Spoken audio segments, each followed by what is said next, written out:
A Bluetooth vulnerability named WhisperPair has been floating around, and it sounds serious.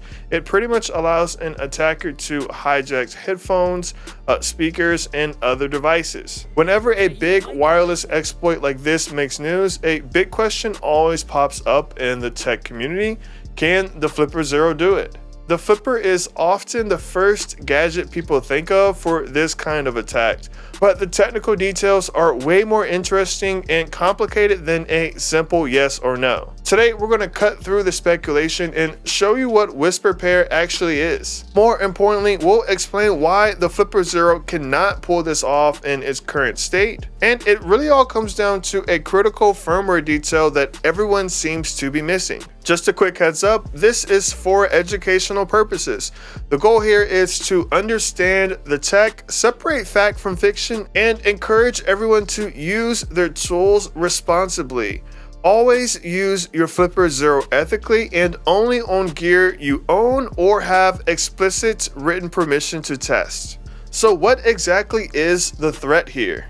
Well, imagine the scenario. You're listening to music on your wireless earbuds, and without warning, an attacker hijacks the connection. They could start listening through your microphone or blast whatever they want into your ears.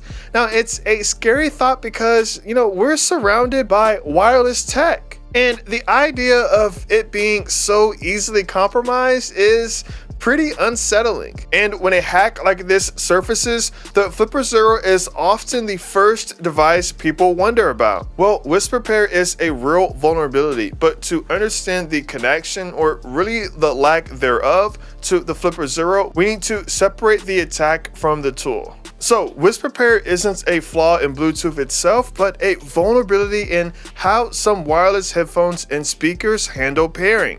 So essentially, the attack exploits a loophole that lets an attacker force your device to connect to their phone or laptop, even if you're already using it. This allows them to hijack your audio, potentially listening through your microphone or playing their sound through your headphones, or even worse, track you.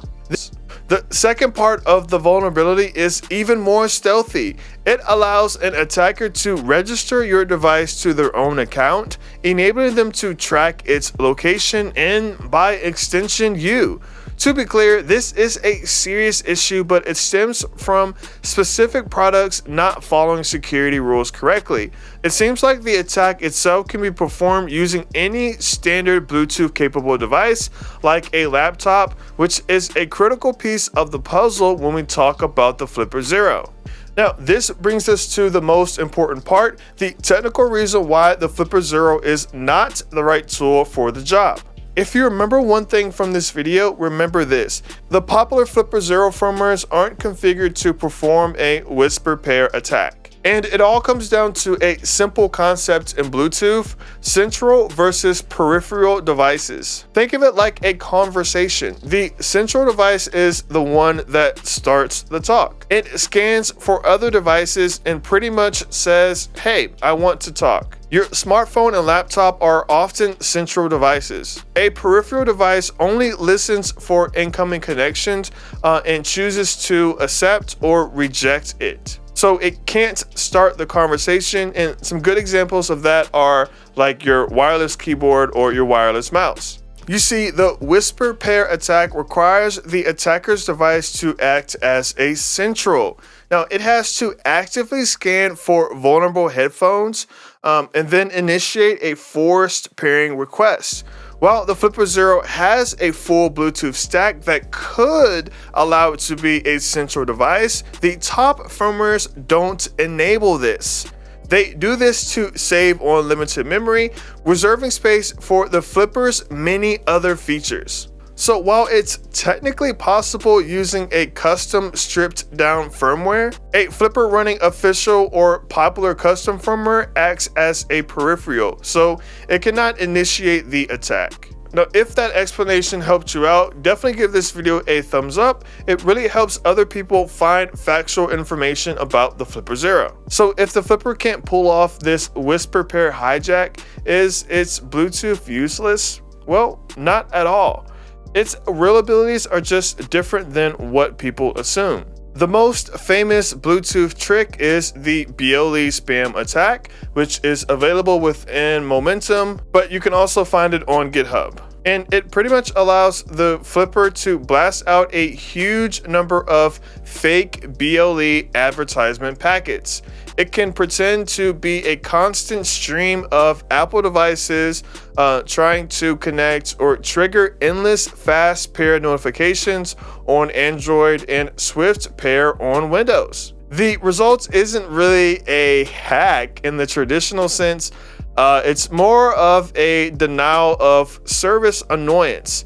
It spams the target screen with so many pop-ups that device can become nearly impossible to use. Think of it as someone ringing your doorbell over and over and over. They aren't getting inside, but they definitely are making a lot of noise. There was also a specific bug that got a lot of press where a Flipper running a spam attack could send certain type of BLE requests that would cause iPhones on some versions of iOS 17 to freeze or crash.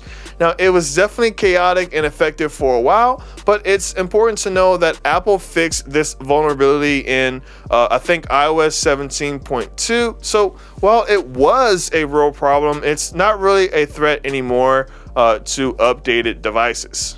Okay, let's put it all together. The FlipperZero's WhisperPair attack is not really an attack or anything you have to worry about. The reality is that WhisperPair is a real concerning vulnerability in how some companies implemented quick pairing features, which could lead to device hijacking and tracking.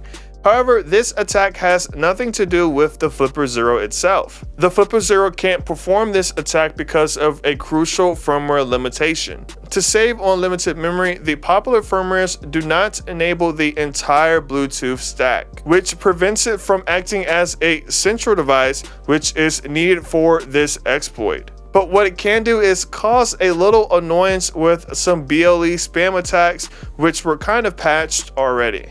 So what do you think about this media hype around the FlipperZero? Does it cause more harm than good? Definitely let me know in the comments below. And if you want to learn more about the FlipperZero, or if you want to stay updated on the upcoming Flipper 1, make sure you subscribe and give this video a thumbs up so you don't miss out. I'm Jay Blanked. Thanks for watching. Peace. This is for educational purposes. The goal here is to understand the tech, separate fact from fiction, and encourage everyone to use their tools responsibly.